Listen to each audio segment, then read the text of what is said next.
Depuis le début du mois d'avril, une grève perlée touche la SNCF. Les voyageurs sont impactés, mais aussi le transport des marchandises. Les entreprises qui utilisent le train pour expédier leurs produits doivent s'adapter et ce n'est pas simple. Exemple pour PRB qui fabrique des enduits à la motte à char en Vendée. Élodie Soulard et Dominique Lemay. Et vous voyez toutes ces palettes qui sont là depuis 3 semaines. Donc ça fait 3 semaines qu'on n'a pas de rame. Et donc elles sont prêtes à partir. Depuis 1 mois et demi, le responsable logistique de PRB compose avec les jours de grève à la SNCF.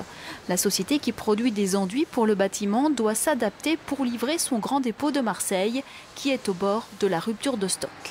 Il faut savoir que notre rame, normalement, est prévue tous les samedis matins, donc de fin janvier à mi-novembre.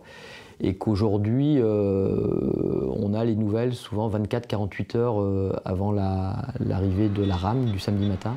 Un train complet de 22 wagons est l'équivalent de 50 camions. Du coup, trouver autant de camions la veille d'un long week-end, c'est quasiment mission impossible.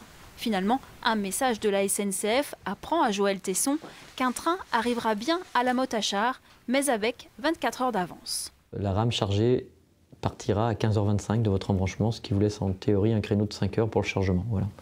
Donc de toute façon, quand ils nous donnent ça, on ne cherche pas à discuter, savoir si on n'y arrivera pas.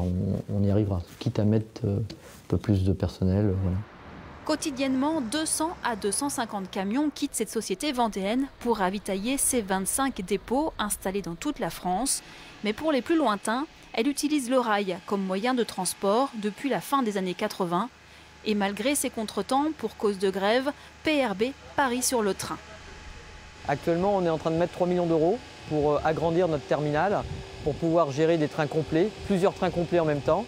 7% des produits fabriqués par PRB sont acheminés en train. La société devrait passer à 10% à l'ouverture de sa nouvelle gare ferroviaire à la rentrée.